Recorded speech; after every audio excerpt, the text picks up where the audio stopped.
গত ১৭ বছর ধরে আওয়ামী লীগকে টিকিয়ে রাখতে সবচেয়ে বড় ভূমিকা পালন করেছেন পুলিশ প্রশাসনের শীর্ষ কয়েকজন কর্মকর্তা। শেখ হাসিনার পতনের পর বেনজির, হারুন বিপ্লবরা আলোচনায় থাকলেও আড়ালে রয়েছেন আরেক কুশীলব, পুলিশের অতিরিক্ত কমিশনার মনিরুল ইসলাম। ২০১৬ সালের ফেব্রুয়ারি মাসে তাকে প্রধান করে সন্ত্রাস ও জঙ্গিবাদ দমনে গঠন করা হয় কাউন্টার টেরোরিজম ইউনিট।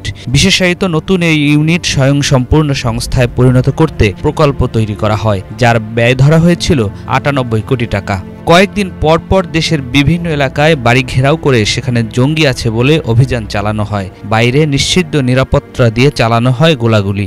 অভিযানগুলো নিয়ে নানা প্রশ্নের জন্ম দেয় মানুষের মনে। যতটা না জঙ্গি, তার চেয়ে বেশি প্রচারণা। বিরোধী দলকে দমন করতে প্রায় এমন ঘটনার অবতারণা। ৫৪ বছর বয়সী এই পুলিশ কর্মকর্তার হাত ধরেই শুরু হয় দেশব্যাপী জঙ্গি নাটকের মঞ্চায়ন। ২০১৬ সালের ৯ ডিসেম্বর কাট্রলী এলাকায় একটি বাড়িসহ আশেপাশের এলাকা ঘিরে ফেলা হয়।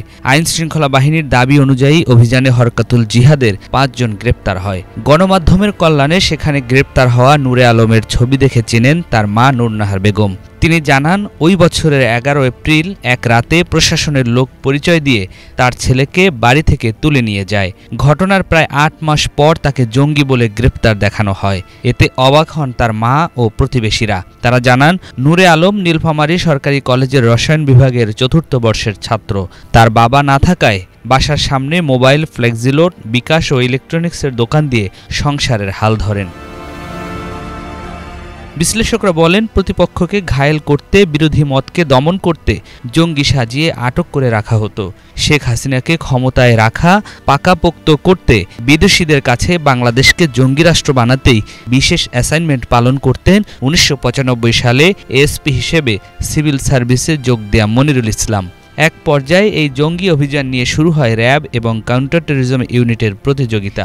২০১৫ সালে রাজধানীতে ইতালির নাগরিক তাবেলা সিজার হত্যাকাণ্ড এবং জঙ্গি সংগঠন ৯০ জেএমবি ইস্যুকে ঘিরে র্যাব ও পুলিশের কাউন্টার টেরোরিজম ইউনিটের বিরোধ প্রকাশ্যে রূপ নেয়। জঙ্গি বিরোধী অভিযান কিংবা এই সম্পর্কিত কার্যক্রম নিয়ে পুলিশেরই এই দুই বিভাগের পরস্পর বিরোধী অবস্থানে উদ্বেগ প্রকাশ করেছিলেন মানবাধিকার সংস্থা আইন ও সালিশ কেন্দ্র। সবচেয়ে আলোচিত ঘটনা ছিল ২০১৬ সালের ২৫ জুলাই কল্যাণপুরের জাহাজবাড়িতে রাতভর অভিযান। সারা রাত অভিযান চালালেও সকালে ছিল ১ ঘন্টার মূল অভিযান, আর তাতেই ৯ জঙ্গি নিহত হয়। দীর্ঘ সময় পার হলেও একের পর এক পেছানো হয় অভিযোগ গঠনের তারিখ। নারায়ণগঞ্জের রূপগঞ্জের বরপায় একটি বাড়ি ঘিরে ৩.৫ ঘন্টার অভিযান চালায়। চাপাতি ও কিছু ছুরি পাওয়ার কথা জানালেও এই অভিযানে কাউকেই আটক করতে পারেনি। সম্প্রতি বিভিন্ন পুলিশ কর্মকর্তাদের নানা অনিয়ম ও দুর্নীতি নিয়ে যখন গণমাধ্যমে সংবাদ প্রচার শুরু হয়, তখন সাংবাদিকদের থ্রেট করেন মনিরুল ইসলাম। পুলিশ সার্ভিস অ্যাসোসিয়েশনের সভাপতি হিসেবে গত ২১ জুন এক বিবৃতিতে পুলিশ বাহিনী নিয়ে ভবিষ্যতে সংবাদ প্রকাশের ক্ষেত্রে অধিকতর সতর্কতা ও সাংবাদিকতার নীতিমালা যথাযথভাবে অনুসরণ করতে বলেছিলেন। এ ঘটনায় সাংবাদিকরা প্রতিক্রিয়া জানালে তিনি দুঃখও প্রকাশ করেন।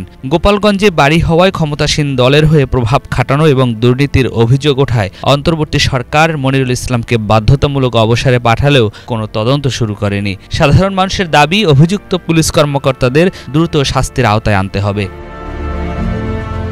নিয়াজ মখদুম, বাংলা ভিশন, ঢাকা।